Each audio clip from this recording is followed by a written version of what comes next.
In this video, I'll show you how to cancel your Peacock subscription on iPhone. Step 1. Decide how you pay for Peacock. If you pay directly to Peacock, cancel inside the Peacock app.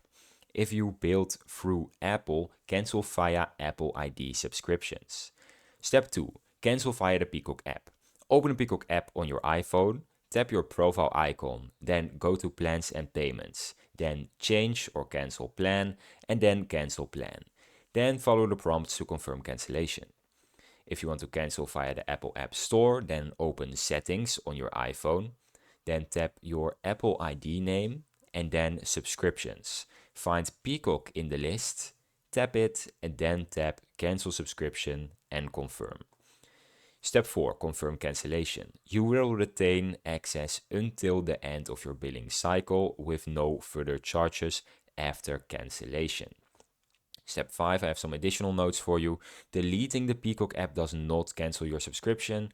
Always check which payment method is active to cancel in the correct place, and contact Peacock or Apple support for help if cancellation fails. Now, some more tips. Cancel at least 24 hours before the next billing day to avoid renewal. Keep a screenshot of cancellation confirmation and resubscribe anytime via the Peacock or Apple if desired. And that's how you cancel your subscription from Peacock via your iPhone. If you found this video helpful, please subscribe.